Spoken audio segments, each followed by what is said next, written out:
Edoardo Galeani.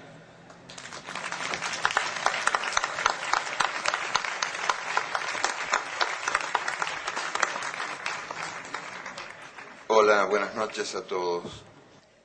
Ante todo, estoy moralmente obligado a contestar algunas viles calumnias de Gianni Minà. En primer lugar, Las Venas Abiertas no fue escrita hace 40 años, 30 y un poquito. Y en segundo lugar, eso de que yo soy irónico y sarcástico no corresponde a la realidad. Yo simplemente cuento las cosas que veo, las cosas que escucho.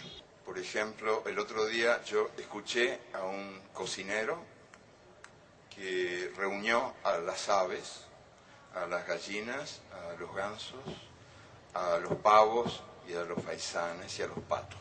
Y yo escuché lo que el boco les decía, lo que el cocinero les decía. Me pareció interesante y quería contarles lo que escuché. El cocinero les preguntaba con qué salsa querían ser comidas. Una de las aves, creo que era una humilde gallina, dijo: nosotras no queremos ser comidas de ninguna manera. Y el cocinero aclaró: eso está fuera de la cuestión. Me pareció interesante esa reunión porque es una metáfora del mundo. El mundo está organizado de tal manera que tenemos el derecho de elegir la salsa con la que seremos comidos. Dicen que es un mundo democrático, pero yo me pregunto hasta qué punto es democrático un mundo donde la soberanía se ha convertido, la soberanía de los países se ha convertido en un objeto de museo. Por ejemplo, por citar ejemplos concretos que me parece útil aportar, el organismo que gobierna a los gobiernos en el mundo de hoy, el Fondo Monetario Internacional, está dirigido por 5 países y da las órdenes a casi todos los países del mundo, salvo los países que dan las órdenes. Claro, que pueden ser sádicos pero no masoquistas. Possono essere sì sadici, ma certamente non masochisti. El Banco Mundial es más democrático y hay que reconocerlo y dejar constancia aquí de esa gran diferencia. El Fondo Monetario está dirigido por 5 países y el Banco Mundial por 8. Después tenemos la Organización Mundial de Comercio, en cuyos estatutos se establece que las decisiones se tomarán por voto democrático. Nunca se votó en la Organización Mundial de Comercio. Nell'Organizzazione Mondiale del Commercio Nunca. non si è mai votato. Ni una sola vez. Se utiliza el principio stalinista de la aclamación. Las resoluciones se toman por aclamación. Votó el organismo anterior, que se llamaba GATT, votó una vez. No fue una buena experiencia, no se repitió.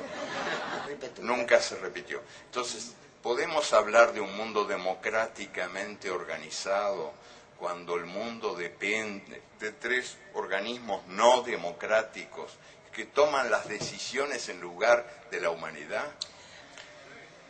Podríamos también, si el tiempo diera, yo quiero ser breve, hablar del Consejo de Seguridad de las Naciones Unidas, que hoy por hoy parece que las guerras están bien cuando las Naciones Unidas las aprueban y están mal cuando no las aprueban.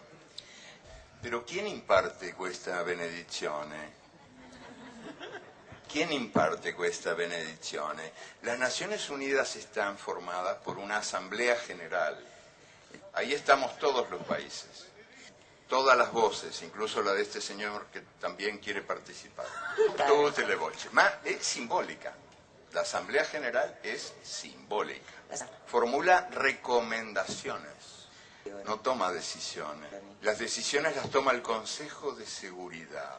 Y el Consejo de Seguridad está donde mandan los 5 países que tienen derecho de veto. El derecho de veto es el que de veras decide. Ellos velan por la paz mundial, pero son también los 5 principales fabricantes y vendedores de armas en el mundo. Tutelano.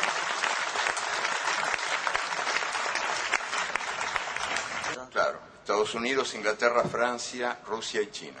Los 5 principales fabricantes de armas en el mundo son los que tienen a su cargo nuestra paz. Así nos va. Claro, o sea, hacen el negocio de la guerra, pero venden la paz también. ¿Dónde? ¿Cómo? A través, sobre todo, de los grandes medios de comunicación, que reproduce el sistema de poder en el mundo y que toman examen de democracia a cada país. Son grandes medios de comunicación que confunden la libertad de expresión con la libertad de presión y que han sido definidos con mano maestra por algún anónimo que en un muro escribió: nos mean y los diarios dicen llueve. El caso más claro, más escandaloso de manipulación de la opinión pública mundial es hoy por hoy el caso de Venezuela. En el teatro, en el gran teatro del bien y del mal, hay una distribución de funciones entre los ángeles y los demonios. Y Hugo Chávez es uno de los principales demonios. Es un dictador desde el punto de vista de las fábricas de la opinión pública mundial. Hugo Chávez es un dictador, es un extraño dictador, sin embargo. Ganó 8 elecciones en 5 años y ahora, recientemente, en el referéndum, fue el primer presidente en la historia de la humanidad que puso su cargo a disposición de la gente. Y ganó 6-4, 60% contra 40%, en unas elecciones a las que yo asistí como observador. Y puedo dar testimonio de que fueron elecciones transparentes, donde por primera vez se logró evitar que votaran los muertos, que en Venezuela tenían la mala costumbre de votar, que es una mala hábito, una negativa hábito, ¿no? Y también se logró evitar que cada persona votara varias veces, por el mal de Parkinson, que mucha gente ponía muchas veces votos en las urnas, ¿no? La misma persona. Entonces Venezuela es un país extraño donde ocurre esto y al mismo tiempo uno asiste a las denuncias por la falta de libertad de expresión. Uno enciende la televisión y en la pantalla de la televisión hay un señor que dice: aquí no hay libertad de expresión. Y uno enciende la radio y en la radio hay una voz que clama: aquí no hay libertad de expresión. Y uno abre el diario y hay un título enorme que dice en el diario: aquí no hay libertad de expresión. Hubo un solo medio de comunicación clausurado en Venezuela en los últimos 5 años, el Canal 8 de televisión. El Canale 8 de la televisión. Pero no fue clausurado por Chávez, sino por estos demócratas que tomaron el poder a través de un golpe de Estado durante 48 horas. Y en esas 48 horas cerraron todo. Cerraron le 48 horas hanno chiuso tutto. Cerraron la Asamblea General, anularon la Constitución. O sea, extraña dictadura y extraños demócratas, ¿no? Sí. Sí, yo creo que hay ahí un divorcio ejemplar. El divorcio entre la realidad real y la realidad virtual que los medios muestran como única realidad posible. ¿Y cuál es la explicación de eso?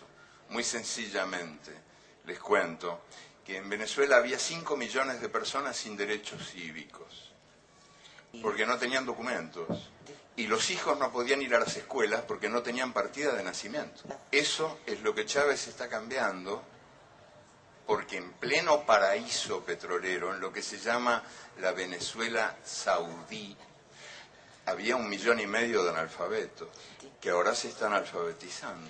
Y esto explica la furia de los grandes medios llamados de comunicación que incomunican a la gente. Sí, de comunicación incomunicante. Y también explica